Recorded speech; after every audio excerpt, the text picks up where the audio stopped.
Capítulo 5 del podcast Matronas Tour. Última hora del coronavirus y el parto.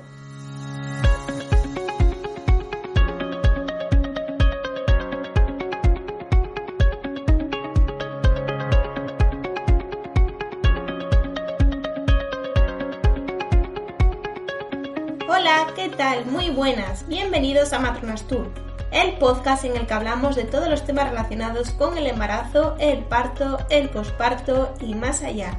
Soy Tania Casamit-Hanna, soy matrona y ahora soy vuestra matrona. ¡Comenzamos!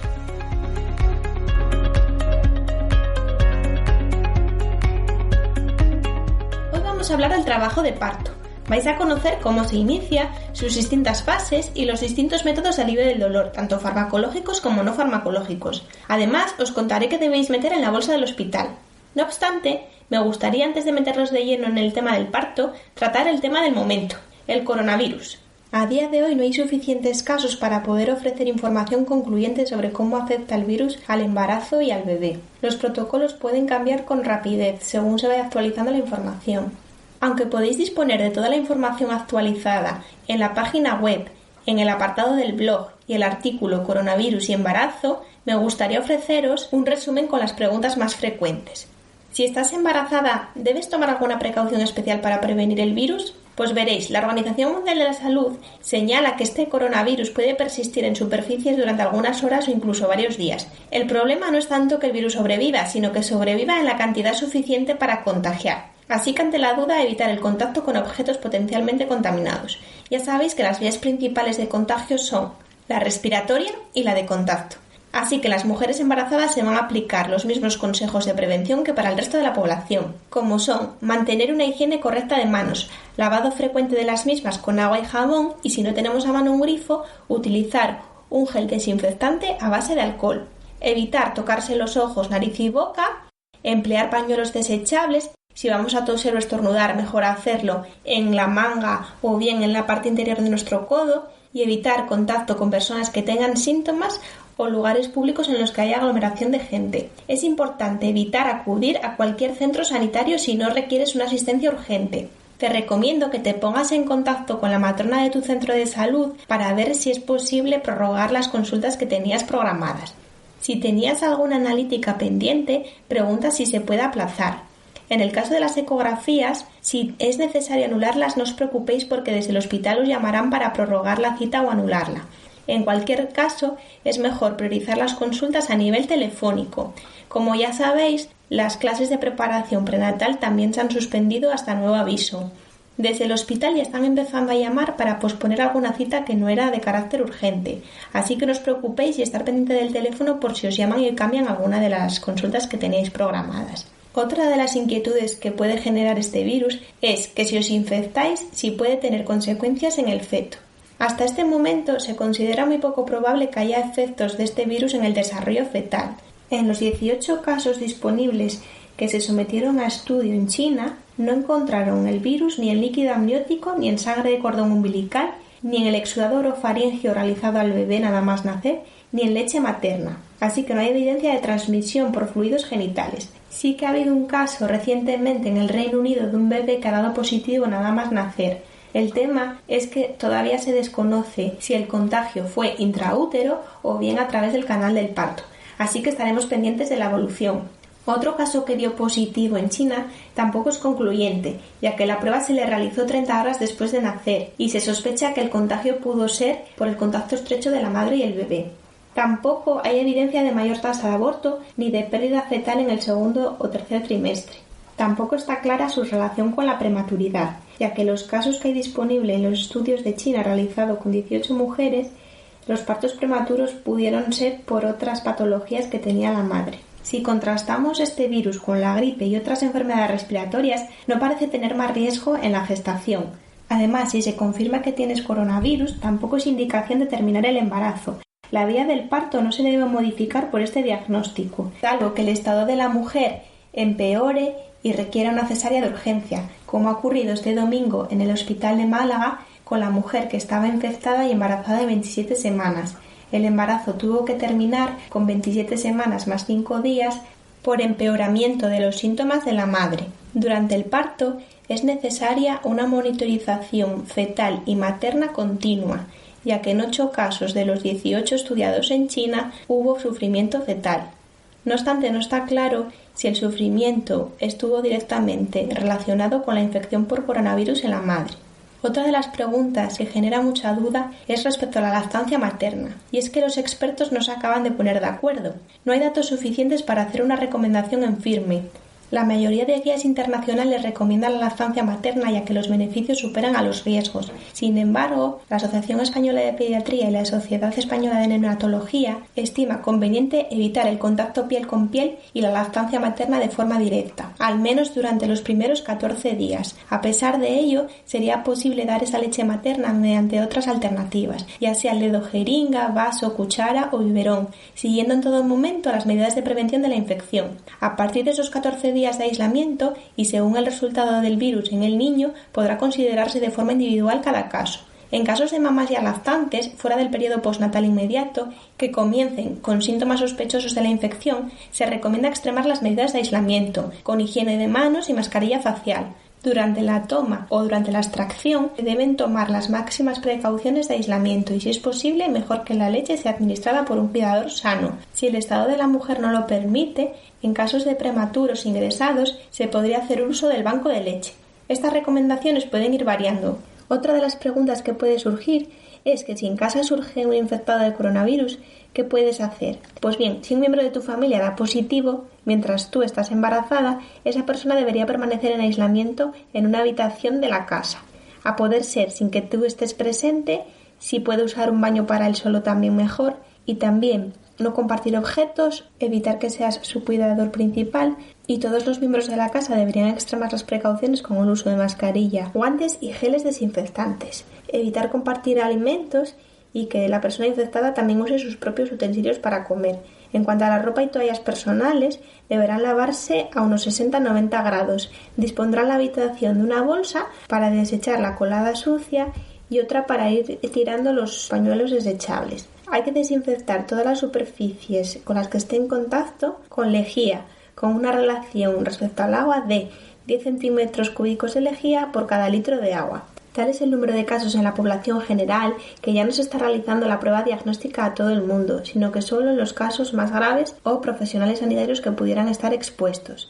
Entonces, ante la aparición de un síntoma sospechoso como la tos, fiebre o dificultad respiratoria, entonces llamar al número de teléfono habilitado para ello en cada comunidad autónoma, donde hará un seguimiento de cada caso en particular. En cualquier caso, el aislamiento debe ser de 14 días. Con respecto a los viajes si estás embarazada, la recomendación actual es de no realizar ningún desplazamiento a no ser que sea de urgencia, así que sentido común y precaución. Además, a día de hoy hay numerosos países que prohíben la entrada de españoles, otros realizan confinamiento preventivo y hay otros países que realizan unos controles en el aeropuerto. En estos momentos no se dispone de un tratamiento específico para tratar la infección en el embarazo. Lo que sí se recomiendan son medidas para tratar los síntomas, como por ejemplo el paracetamol para bajar la fiebre y beber abundante agua. Si aún te quedan dudas, puedes consultar una de las pocas guías prácticas que hay dirigidas a las mujeres embarazadas y sus familias, que la tengo traducida al español. La llevaron a cabo el Real Colegio de Obstetras y Ginecólogos, el Real Colegio de Matronas y de Pediatría del Reino Unido.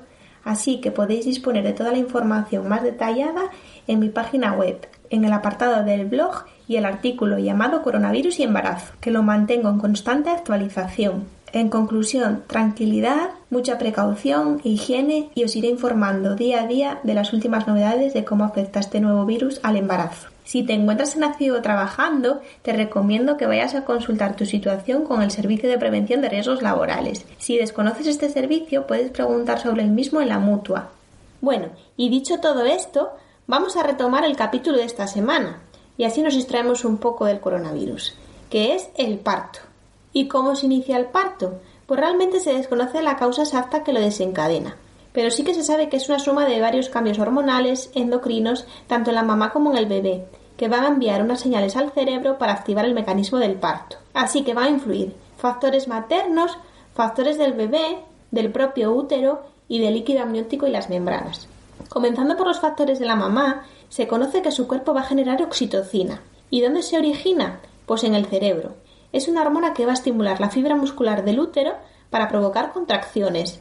En el tercer trimestre hablábamos de las contracciones de Braxton Hicks, que eran contracciones irregulares y no dolorosas que preparaban al útero para el día que se pusiera realmente de parto. Pues bien, cuando se acerca el momento del parto, esas contracciones que no eran dolorosas pueden empezar a molestar, aunque la intensidad sigue siendo baja. De esta forma van preparando el útero hasta que decida finalmente ponerse de parto, que pueden ser horas o días.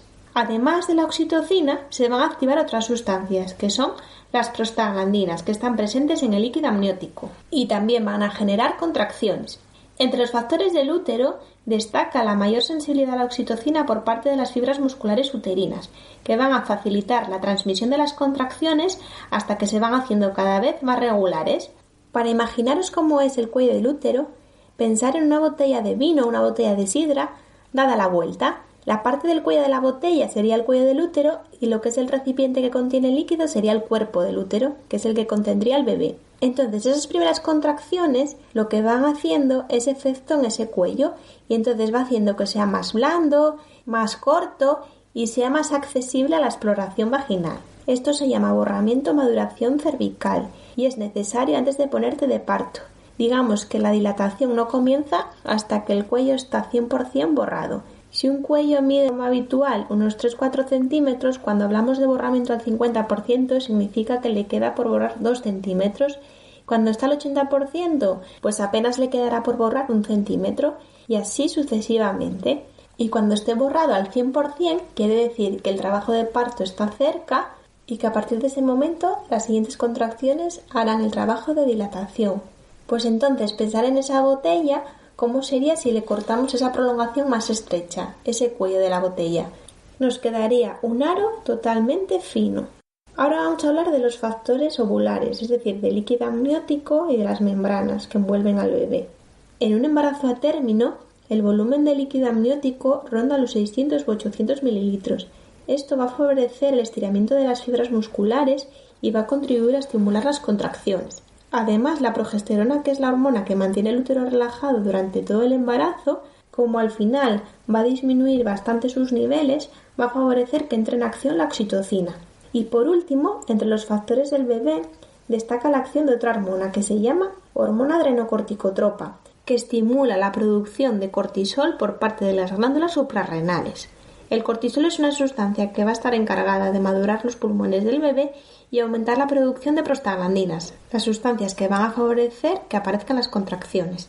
Consideramos entonces que el parto comienza de manera espontánea cuando las contracciones se vuelven regulares y van creciendo en intensidad, es decir, se van notando cada vez más fuertes, duran más tiempo y no cesan con el reposo. Puede suceder que en una de esas contracciones rompa simultáneamente la bolsa, aunque habitualmente se puede romper la bolsa de forma espontánea y no haber ninguna contracción, o al menos que no sean regulares. Es importante anotar la hora en la que notaste la pérdida de líquido y también su color, ya que van a ser datos que te van a preguntar cuando llegues a urgencias. Si el líquido es claro, tu bebé se mueve y la prueba del estreptococo te dio negativa en el tercer trimestre, entonces puedes esperar en casa tranquilamente unas horas. En el hospital no suelen proponer provocar el parto hasta pasadas 24 horas de bolsa rota. No obstante, es importante que preguntes el protocolo que hay en tu hospital de referencia.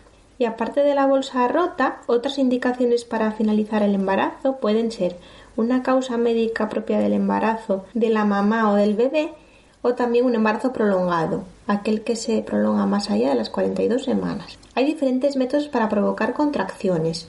Los hay más conservadores, que solo se basan en una acción mecánica o de roce del cuello, como son la maniobra de Hamilton, que os hablaba en el anterior episodio, que consiste en despegar las membranas del cuello del útero para generar prostaglandinas y con ello contracciones, y luego hay un método que es un balón cervical, que consiste en introducir una sonda vesical por el orificio del cuello del útero, inflar un balón y colocar un peso al extremo de la sonda para que ese balón roce con el cuello y también se generen prostaglandinas. En el caso de que estos métodos conservadores no sean efectivos, entonces pasamos a la parte química, a la parte farmacológica. Entonces existe un tampón que puede durar 24 horas, que se coloca en el fondo de la vagina y que se llama Propes, que contiene prostaglandinas. Luego estaría la oxitocina sintética, que sería la forma artificial de la hormona que tú provocas con tus propias contracciones, y junto al uso de oxitocina tenemos la mioresis, que es la rotura artificial de las membranas, que no es dolorosa y que junto a la oxitocina aumenta la intensidad y frecuencia de las contracciones. Muchas mujeres preguntan si una inducción es más dolorosa que un parto espontáneo. En sí no es que sea más dolorosa, pero sí que puede percibirse como más intensa al ser las contracciones impuestas de forma artificial, sin darle tiempo al cuerpo a generar suficientes endorfinas para calmar la sensación dolorosa. Os voy a comentar ahora todas las alternativas que hay disponibles para estimular las contracciones si ya habéis cumplido vuestra fecha probable de parto. Existen muchas falsas creencias en torno a ellas, así que paso a comentar una a una. Vamos a empezar por los suplementos de hierbas. No hay evidencia de que estimulen las contracciones y deben ser tratados con precaución porque pueden contener sustancias con efectos no deseables. La infusión más conocida relacionada con la estimulación de las contracciones es la de hojas de frambuesa. Sin embargo, hoy en día ya no se aconseja. Respecto a la acupuntura, tampoco hay evidencia de que sea un método para provocar contracciones, así que no se recomienda por norma general. Después, la homeopatía. Tampoco hay evidencia suficiente. De hecho, el Ministerio de Sanidad desaconseja su uso por no disponer de datos sobre el efecto en la madre y el feto. ¿Y qué pasa con las relaciones sexuales? Sabemos que el semen es una fuente de prostaglandinas y que durante el orgasmo liberamos oxitocina. Sin embargo, no se han encontrado datos de que las relaciones sexuales mejoren las condiciones del cuello del útero ni aumente el número de partos en los 3 días siguientes, por lo que no se considera un método de inducción. La estimulación del pezón sí que provoca secreción de oxitocina y además se ha demostrado que aumenta el número de mujeres que se ponen de parto en las 72 horas siguientes y reduce además los casos de hemorragia posparto. Pasando al proceso del parto, deciros que es continuo y no sigue el mismo ritmo. Se caracteriza por una fase más lenta o latente al principio hasta los 4 o 5 centímetros y después ya es más rápida. Así que vamos a dividir el parto en 3 periodos: fase de dilatación, fase de expulsivo y fase de alumbramiento. Comenzando con el periodo de dilatación, deciros que es la etapa que comprende desde que se inicia la dilatación hasta que se completa totalmente, hasta llegar a los 10 centímetros. Y es que en este punto los anuncios y las películas han hecho mucho daño con los tiempos de la dilatación, ya que hacen pensar a las parejas que a la primera contracción hay que acudir al hospital porque si no el bebé se cae por el camino. La realidad es que la dilatación consta de 2 fases, una fase latente y una fase activa. En la fase latente va a haber contracciones irregulares y poco intensas. Es difícil determinar su duración, pero se estima que puede prolongarse hasta 20 horas en mujeres que no han tenido un parto anterior y hasta 14 horas en mujeres con parto previo. Puedes notarte más revuelta de lo normal, tener vómitos o diarrea. Durante este tiempo es mejor estar en casa, en tu entorno, ya que es más fácil que el proceso continúe en tu domicilio y no se estacione como puede ocurrirte al llegar al hospital. Se recomienda que bebas abundante agua, que tomes algún hidrato de carbono para aumentar la energía, ya que se consumen muchas calorías en todo el proceso del parto, cambiar de posición, adoptar posturas más cómodas, usar el agua caliente de la ducha, un masaje por parte de tu pareja, escuchar música, realizar respiraciones profundas, técnicas de relajación, visualizando algún entorno o ambiente que te genere sensaciones placenteras. Y lo más importante va a ser el apoyo continuo por parte de tu pareja. Es importante que esté informado también de los síntomas del parto para decidir entre ambos cuándo ir al hospital. Debe participar de forma activa en todo el proceso, pues por ejemplo controlando las contracciones, ofreciéndote métodos de alivio del dolor, ayudándote en la relajación, la respiración, animándote y diciéndote lo bien que lo estás haciendo, distraerte, en fin, todo lo que se os ocurra. ¿Y cuál va a ser el momento del ingreso? Pues habitualmente lo ideal es que estéis en fase activa de parto, es decir, con unos 3 centímetros, contracciones regulares, cuello borrado un 80-100%, aunque si las contracciones no son del todo regulares y vivís lejos del hospital, os suelen ofrecer también el ingreso y estar expectantes en la planta hasta que te pongas de parto. En caso de bolsa rota, también te van a ingresar o en caso de que tengas un parto anterior, porque el proceso del parto suele ser más rápido.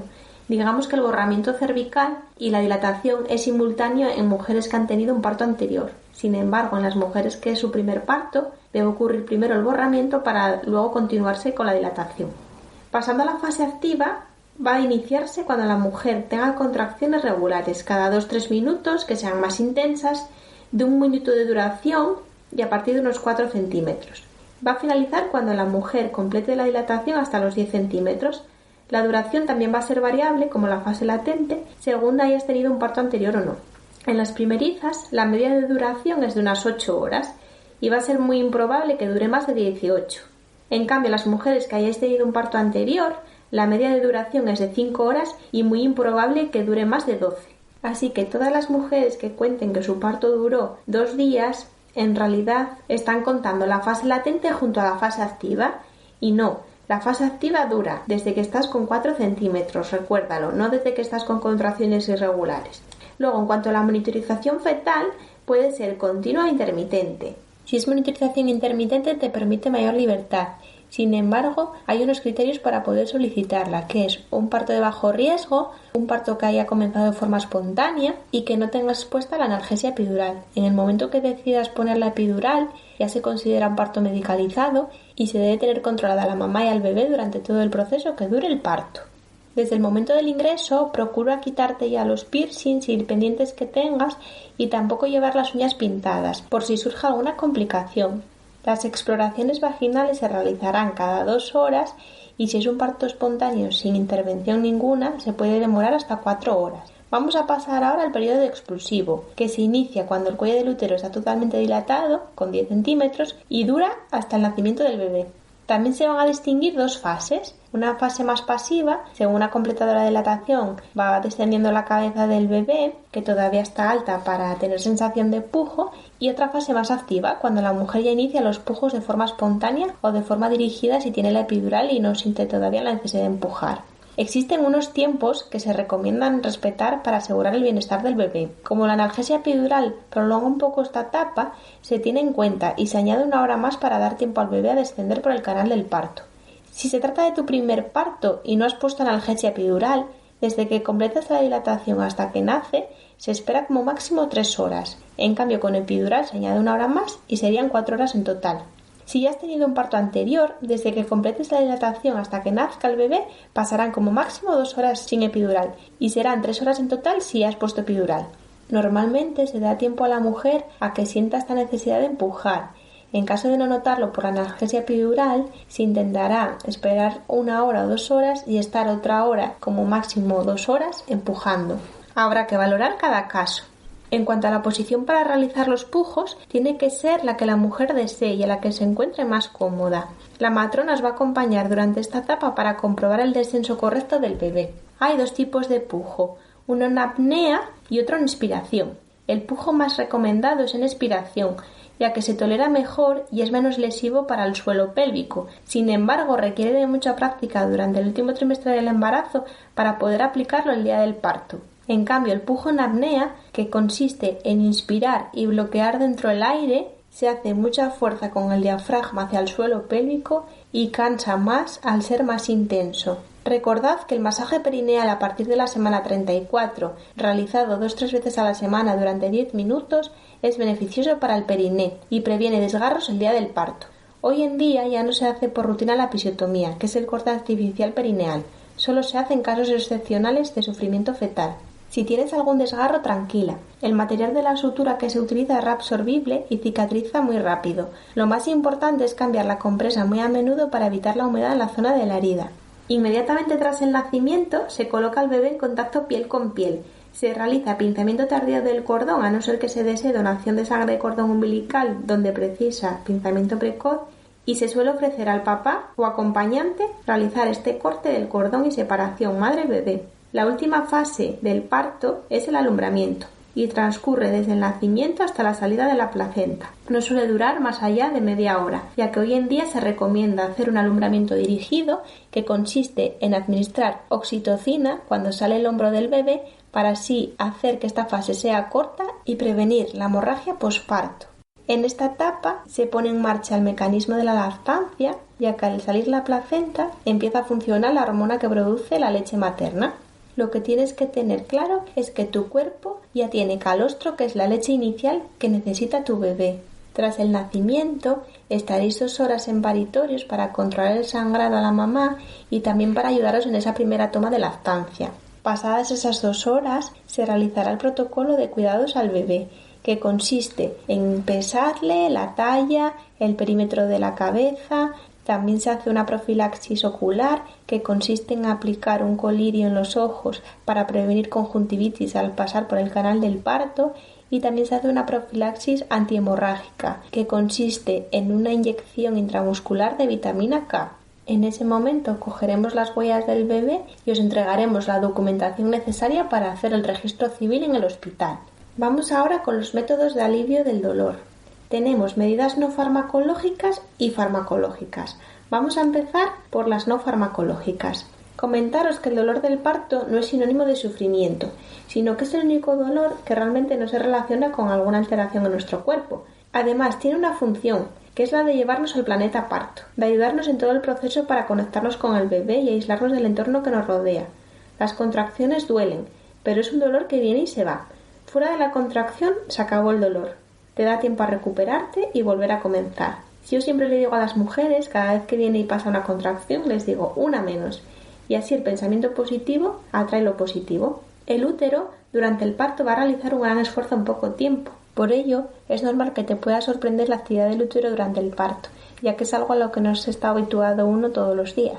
También el origen del dolor en el parto no hay que buscarlo únicamente en razones físicas. La explicación podemos encontrarla en la influencia que hace la cultura y la educación, que afecta a toda la visión que tenemos de las cosas, y también nos predisponen a sentir lo que la sociedad en general nos augura que nos encontraremos cuando estemos de parto. Además, el miedo con el que nos enfrentamos al parto nos conduce irremediablemente a vivir un parto doloroso. El útero contraído por el miedo tiene más dificultades para realizar su trabajo, ya que está en tensión.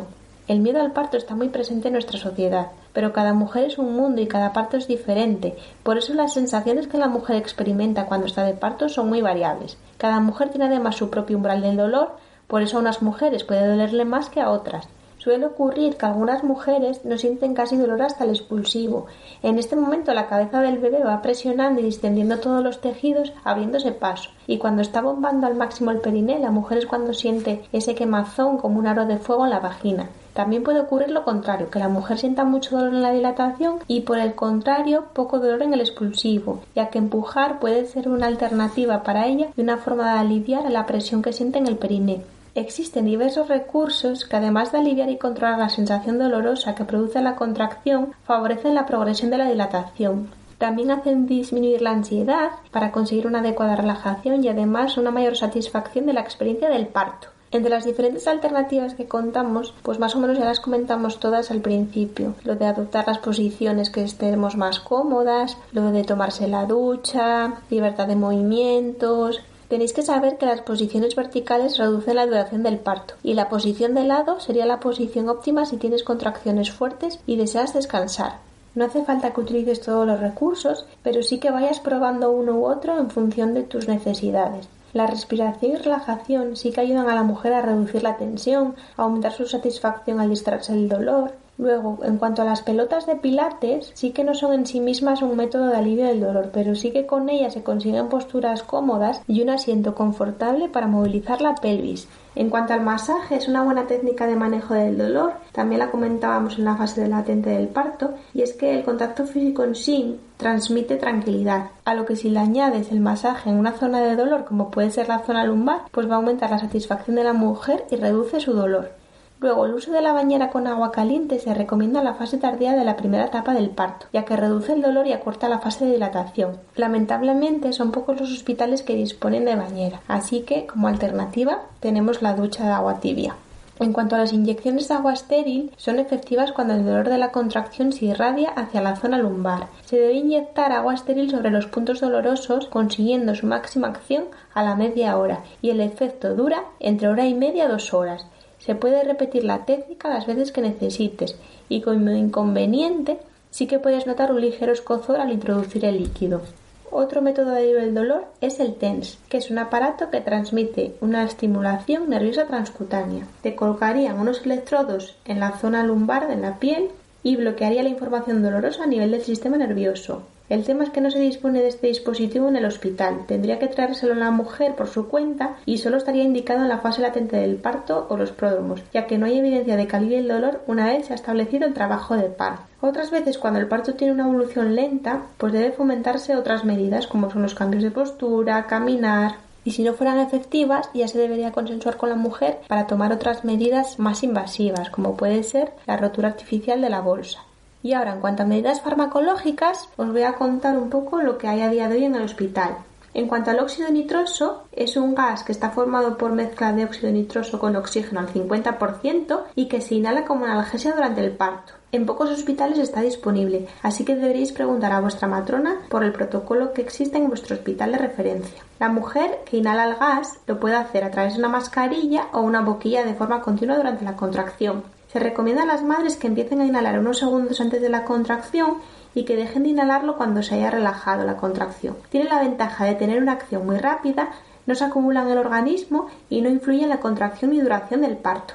Además, se autoadministra de forma totalmente segura por parte de la mujer y con únicos inconvenientes que puede provocar mareos, náuseas y vómitos y a veces una ligera somnolencia que en cuanto dejas de inhalar el gas se pasa.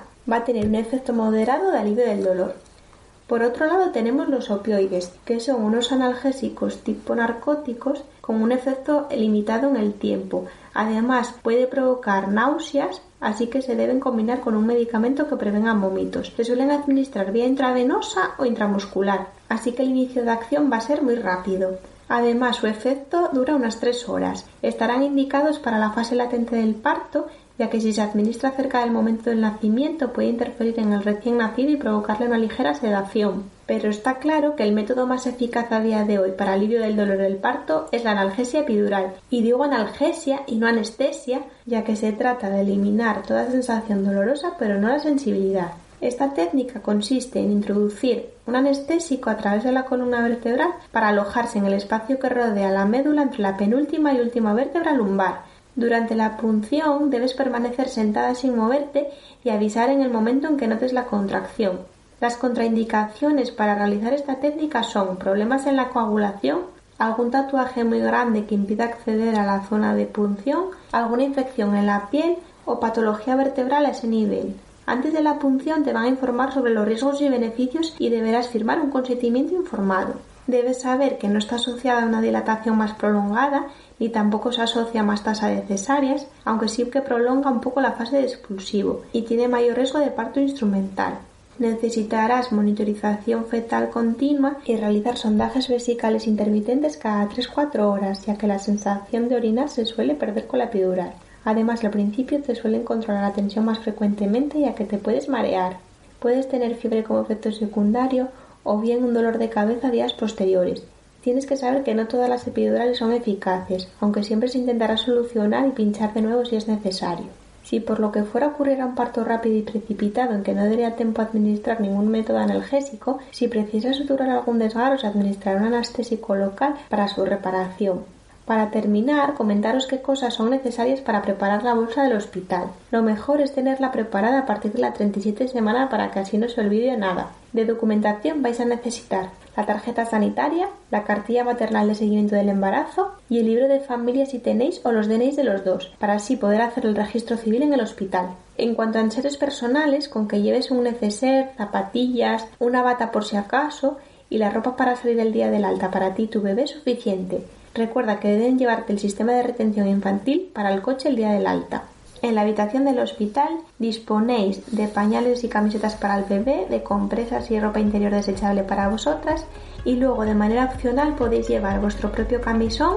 También podéis llevar para el día del parto abanico, música y cacao de labios y para el tema del posparto los discos de lactancia. Y hasta aquí el programa de hoy. Gracias por estar al otro lado y por vuestras valoraciones en iTunes de 5 estrellas, por vuestros comentarios y me gusta en iVoox y también por seguirme en Spotify. Compartidlo con vuestros amigos, familiares, compañeros del trabajo, porque a mí me hacéis muy feliz y me ayudáis a crecer cada día.